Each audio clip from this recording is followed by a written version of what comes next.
Why can't we have nice things? Why can't we have nice things? Knights of the Old Republic remake, maybe a double-edged lightsaber for Revan.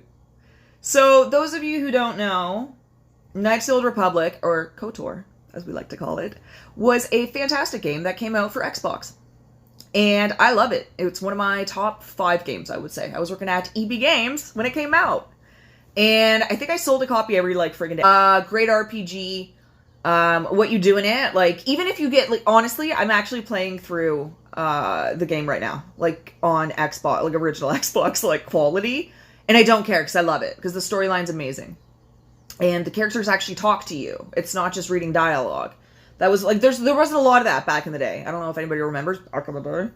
But anyway, so because it was like that one in like Final Fantasy X that the people would actually like talk to you and then you could have your responses. And based on your responses, it changed the game. And this was kind of unique at the time because not every game was this in depth. And like, for example, if you go towards the dark side, then your character starts looking ugly and evil. And they start getting like veins and looking gross, which is like, why don't more games do that? That's pretty cool. Especially, like, this is funny. My boyfriend, when he plays Final Fantasy Online or whatever, if he goes in a big battle, he'll give his character a scar afterwards, which I think is kind of cute, because it's like, I was in a battle. Anyway, more games should do that. So, great game. You know what? It's the Star Wars universe.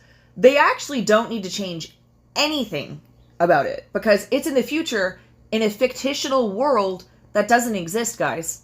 So they could just keep the story as it was. But they don't want to do that, guys. They don't want to do that. The story of Star Wars is inherently political. Yes, political in a fictitious world that doesn't exist, okay? Stop bringing your dumb politics into our video games. In the Star Wars universe, getting involved in political intrigue. Yeah, with fake people, fake races, in a fake world. So they were talking about how they ruined 007. I didn't even realize they changed GoldenEye. To be honest, I don't even know that. I don't think I even knew that they did a remake of GoldenEye. It wasn't my favorite game. It was Perfect Dark was my thing. Anyway. Here we go. Inclusion and representation in KOTOR. One area the remake could stand to improve is in its representation. In Knights of the Old Republic, Revan could be either male or female. Yep. But the remake might look into adding a third option to accommodate non-binary players.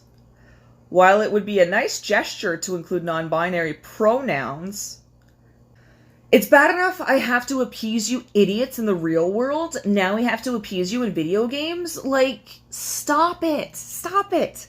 People are not... Why I'm upset that they want to do non-binary pronouns and just, like, make it dumb and political. And now every big game that comes out is, how can we make this political? How can we ruin this for the people that actually spend money on video games, okay? I don't know who they're writing these articles for, because they're nobody I know that plays video games. Like, these people are not spending money on it. Stop it. Stop appeasing people that are not going to buy your product. Anyway, I like games that are different, that are unique, that it's like you haven't seen this before. So it's like Fallout 3. I'd never seen anything like that before. Same with KOTOR, right? Same with Cyberpunk. I mean, I haven't finished the game yet, but anyway.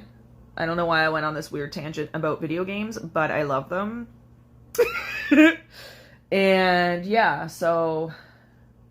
What was the other? Oh, Red Dead Redemption. Okay, I'm not a huge fan of Red Dead Redemption, but I did love how it drove everybody crazy that you could feed that really annoying bitchy feminist. How you could, like, feed her to an alligator. I don't know if you guys remember that, but that was, like, really funny. Anyway, I thought it was funny. They could just find different ways to, like, kill this annoying feminist in the video game. And then, of course, people got upset. But it's like, hey, you know what, women? If you want equal rights, then it should be equal rights to die in a video game. Men get to die in a video game all the time. Why don't women get to die in video games? I think that's only fair. I think equal rights for death in video games is necessary. Yeah. Oh, lordy, guys. I don't know what I'm talking about. Okay. I think I can...